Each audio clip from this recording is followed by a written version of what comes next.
Friends எல்லாம் எப்படி இருக்கீங்க? இன்றைக்கி வந்து ஃபுல்லாக வேலை இருக்குது. என்னென்னா வந்து இங்கே நம்ம பார்த்துருக்கீங்களா, வீட்டுக்கு மேலே வந்து இந்த பக்கம் சைடு வந்து அடைக்காம தட்டி வச்சு அடைச்சிருந்தோம். நைட்டுமா வீட்டுக்குள்ளே தண்ணி வர ஆரம்பிச்சிருச்சு. அதான் அதில் கல் வச்சு கட்டணும்னு முடிவு பண்ணி இப்போ வந்து கல் வச்சு கட்ட போகிறாங்க. காமிக்கிறேன் பாருங்கள். எட்டிலேருந்து நைட்லாம் மழை பெய்யல, இது ஃபுல்லாக தண்ணி வந்துருச்சு. இப்போ இதெல்லாம் கீத்தெல்லாம் பிரித்து எடுத்துட்டு இப்போ கல் வச்சு அடைக்கிறது. ஓகேயா? சரி.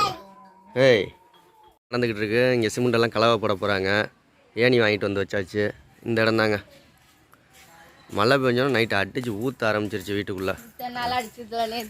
இல்லை இவ்வளோ நாள் இவ்வளோ மழையெல்லாம் இல்லை. நேற்றெல்லாம் செம்ம மழை. தட்டிலாம் எவ்வளோ இதாக ஈரமாக இருக்குது. எல்லாம் இப்போ அதை அப்படியே எல்லாத்தையும் அவுத்து வீசிட்டு இது மட்டும் கால பிளாக் கல் மட்டும் வச்சு எங்கள் அத்தை வச்சப்போ வந்து தகரம் இன்னும் நல்லா இழுத்து போடாமல் கரெக்டாக அங்கே அது வீடு கட்டி 5 வருஷம் இருக்குமாடி சார்? 5-6 வருஷம் ஆகுது. 6 வருஷமாக இப்படியே ஓடிக்கிட்டு இருந்துச்சு.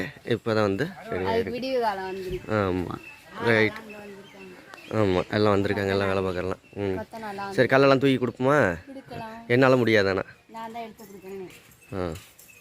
இடத்த எல்லாம் க்ளீன் பண்ணணும். ஏன்னா அங்கிட்டலேருந்து கல் வச்சு கட்டையில் சிமெண்ட் எல்லாமே வீட்டுக்குள்ளே உழுவ ஆரம்பிச்சிடும்.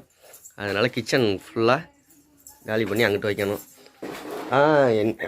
என்னால் எதுக்கு எடுத்து மூச்சு பிடிப்புன்னா சரியாகலை. சரியாயிடுச்சுன்னா எடுத்து கொடுத்துருவேன். இங்கே பாருங்கள், ரெண்டையும் விளாண்டுக்கிட்டு இருக்கு. இந்த நேரம் தான் இதை கட்டணுமோ? இல்லாட்டி நான் எல்லாம் எடுத்து கொடுப்பேன். ஏன் பாத்ரூம் கட்டையில நான் செய்யலையா? பாத்ரூம் கட்டையில எல்லாம் முழுக்க நான் தானே செஞ்சு கொடுத்தேன். நிஷாவோட பொக்கிஷங்கள்லாம் இன்றைக்கி க்ளீன் ஆகுது. அப்படியே ஒரு ஒட்டடையும் அடிச்சு விட்ரு. இது ஃபுல்லாக இன்றைக்கி அடைச்சி டவு கிளப்பிடுறோம். நிஷா இன்றைக்கி அன்னதானத்துக்கு ஜாமான் வாங்க போகலான்னு காலையில் 9 மணிக்கெல்லாம் கிளம்பிட்டேன். மாட்டிக்கிட்டு கிளம்புன நேரத்துக்கு கரெக்டாக வந்துட்டேன். சரி இதெல்லாம் முடிச்சுட்டு அதுக்கப்புறமா போகலாம். Okay friends bye. இன்றைக்கெல்லாம் எதுவும் வீடியோ வரலன்னு எதுவும் நினச்சிக்காதீங்க. எல்லாம் ஆமாம் ஓகே. ஃபுல்லாக நம்ம அடைச்சிட்டு அதுக்கப்புறமா நம்ம ஒரு வீடியோ எடுத்து போட்டு பார்ப்போம்.